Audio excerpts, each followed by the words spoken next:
अगली खबर की कर लेते हैं। ममता बनर्जी को सुप्रीम झटका लगा है। कोर्ट ने टीएमसी की याचिका को खारिज कर दिया गया है। क्या है पूरा मामला, सबसे पहले आप रिपोर्ट देख लीजिए, फिर खबर समझाएंगे। ममता बनर्जी को सुप्रीम झटका। हाई कोर्ट के बाद सुप्रीम कोर्ट से भी याचिका खारिज। कानूनी दांव पड़ा कमजोर।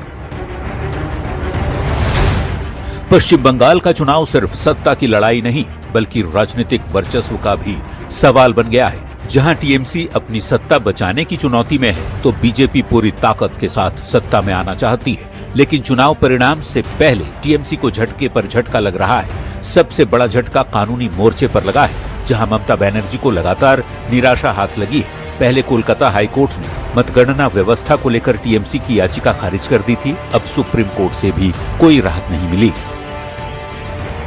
सुप्रीम कोर्ट ने साफ कहा है कि अतिरिक्त आदेश की जरूरत नहीं है, क्योंकि चुनाव आयोग पहले ही आश्वासन दे चुका है कि 13 अप्रैल का सर्कुलर पूरी तरह लागू होगा, जिसमें केंद्रीय और पीएसयू कर्मचारियों के साथ राज्य कर्मचारियों की भी नियुक्ति होगी। यानी अदालतों से राहत की उम्मीद खत्म होती दिख रही है और टीएमसी का कानूनी दांव कमजोर पड़ गया है।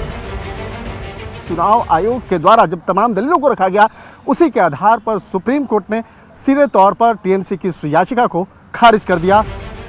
कुल मिलाकर 4 मई की मतगणना से पहले जो तस्वीर बन रही है वो ममता बनर्जी और टीएमसी के लिए सहज नहीं है। एग्जिट पोल का दबाव, अदालतों से राहत न मिलना और ईवीएम को लेकर उठा विवाद, तीनों ने सियासी माहौल को और भी पेचीदा बना दिया है। हालांकि बंगाल की राजनीति में आखिरी पल तक कुछ भी बदल सकता है, लेकिन फिलहाल संकेत यही दे रहे हैं कि सत्ता की राह आसान नहीं है। अब सबकी नजरें नतीजों पर टिकी है।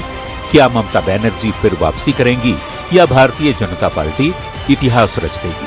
Bureau report, news 18। देखिए, इस बार का बंगाल विधानसभा चुनाव काफी दिलचस्प रहा है, जहां पर बीजेपी और टीएमसी काफी आक्रामक तरीके से एक दूसरे के ऊपर हमला करते भी रहे। अब हम आपको समझाते हैं टीएमसी को लगे सुप्रीम झटके को, क्योंकि सुप्रीम कोर्ट से टीएमसी की याचिका खारिज हो गई है। दरअसल सुप्रीम कोर्ट से टीएमसी की याचिका खारिज हो गई, जिसमें काउंटिंग में केंद्रीय कर्मचारियों की तैनाती को चुनौती दी गई थी। मतलब टीएमसी यानी कि ममता बनर्जी की पार्टी ने इसे सुप्रीम कोर्ट में चुनौती दी थी। कोर्ट ने क्या कहा, अब आपको ये बताते हैं। तो सुप्रीम कोर्ट ने कहा कि चुनाव आयोग को अधिकारी चुनने का पूर्ण अधिकार है। उन्होंने ये कहा कि काउंटिंग सुपरवाइजर का चयन ईसीआई का विशेषाधिकार है। चुनाव आयोग का सर्कुलर पूरी तरह से वैध पाया गया। सुप्रीम कोर्ट ने यह भी कहा कि केंद्रीय कर्मचारियों की तैनाती के सर्कुलर पर रोक नहीं है। अब इस मामले में कोई हस्तक्षेप की जरूरत नहीं है, किसी अतिरिक्त आदेश की आवश्यकता भी नहीं है। सुप्रीम कोर्ट ने कहा, गड़बड़ी की आशंका जैसे आरोप लगाना उचित नहीं है।